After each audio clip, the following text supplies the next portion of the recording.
एक बार ठाकुर जी श्यामा सखी बनकर गए हैं। ठाकुर जी के मन में विचार आया कि राधा रानी मेरे सामने तो मोए प्रिय प्रिय बोले, मेरे बिना और मेरे पीछे का बोले मेरे बारे में, मेरे लिए कैसे भावें, न जान के तो देखूं। सो बन गए श्यामा सखी। पहन लो लहंगा, ओढ़ लई चुनरी, हाथन में चूड़ी पहने हैं, कानन में कुंडल पहने हैं, बरसाने में प्रवेश करो है।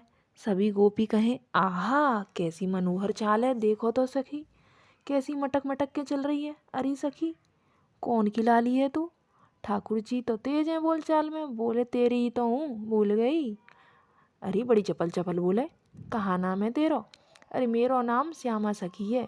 बोली, आज मैं न्याय की याचना करने आई हूँ, रहूँ तो मैं नंदगाम में हूँ। तो किशोरी जी बोली, तो नंद बाबा के यहाँ न्याय मांगती यहाँ क्यों आई है?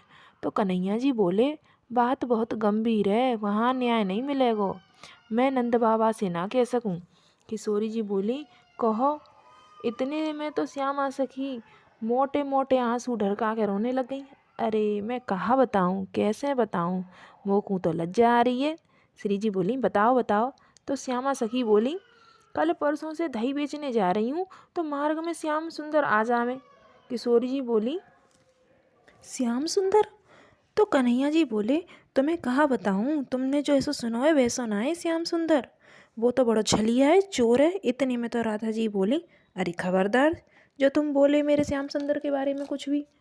अरे मैंने जो सुनी है वो बात सही लग रही है कि श्याम सुंदर और किशोरी जी के प्रेम संबंध हैं, मुझे तो लग रही है वास्तव में हते हैं। किशोरी जी बोली, ऐसी कोई बात नहीं है।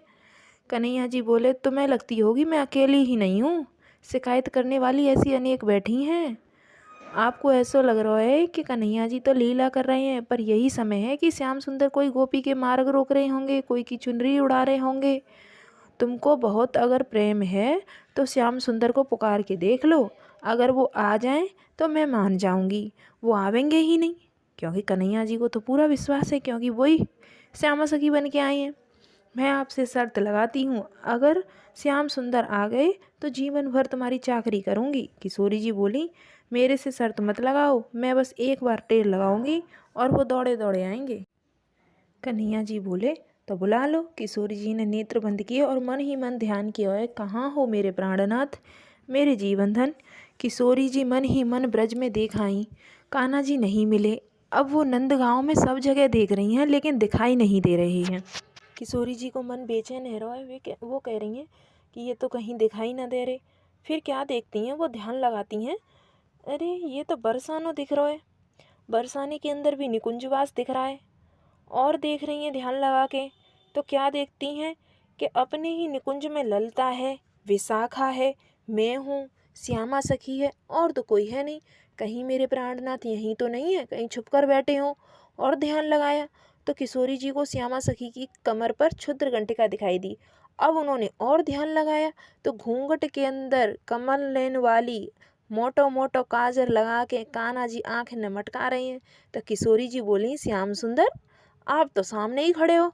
ललिता सखी बोली कि कहाँ है कहाँ है। अब विशाखा भी बोली कि कहाँ है। तो किशोरी जी बोली, पकड़ो पकड़ो ये यहीं है, पकड़ो जाको। अब तो ललिता विशाखा पकड़ के खड़ी हैं। देखो भाई कैसो प्रेम है, इसे तो आप संसार में घटा ही नहीं सकते हो।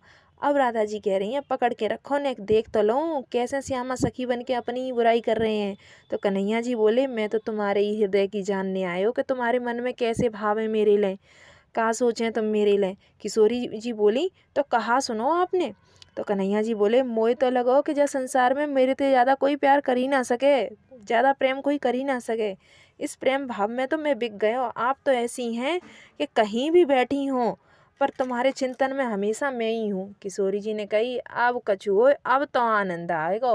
किशोरी जी ने कही, लगा दो सब द्वार, कर दो बंद चटकनी, लगा दो अब नहीं जान देंगे इनको, आज इधर ही बैठाओ। बड़ी श्यामा सखी बन के आई हैं, आज तो तुम्हें नई दुल्हन बना के यशोदा मैया के आगे लेके जाएंगे और यशोदा मैया से कहेंगे, देखो हमारे गांव की नई दुल्हन आई है, अभी अभी ब्याह हुआ, जे आशीर्वाद दे दो।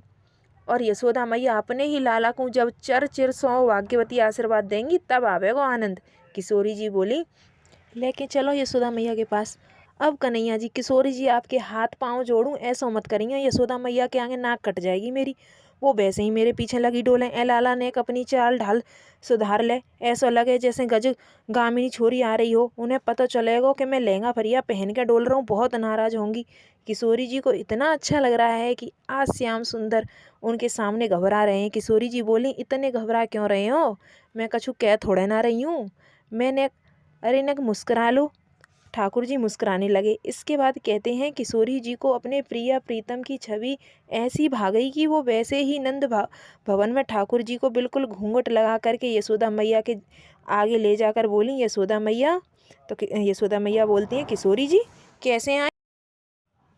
आई, अरे मैया तुम्हें कहा बताऊं, नेक जाए आशीर्वाद दे दो, ठाकुर जी को सुगंध देकर लाई है राधा रानी कि कुछ बोलोगे नहीं। ठाकुर जी आए घूंघट लगाकर। अरे देखियो कितनी सुंदर है, जाके हाथ पांव तो मेरे लाला जैसे लग रहे हैं, सांवरी सी है बिल्कुल। मैया जाको आशीर्वाद दे दो, जाको ब्याह है भी बार है। अच्छा कहाँ ते है रोए ब्याह? अरे बरसाने की एक गोपी है, वही ते है रोए। मैया ये खाने में बहुत निपुण है, खाना बनाने जाने नाचनो जाने। यशोदा मैया बोली, अच्छा नेक नाच के दिखाइयो।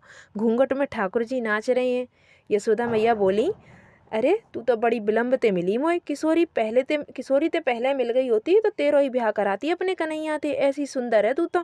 ठाकुर जी ने जैसे ही ऊपर घूंघट किया, यशोदा मैया बोली, अरे वजमारे तू कहाँ ते आ गए यहाँ पे? अरे मैया तुम्हें कहा बताऊँ, ये सब मेरे ते ऐसे ही लीला करें और ऐसे ही आनंद लेवें। यशोदा मैया बोली, श्यामाजू गलती ते ये छोरा है गो है, जाके लक्षण तो सब छोरी जैसे हैं, केवल नाम को छोरा है, नहीं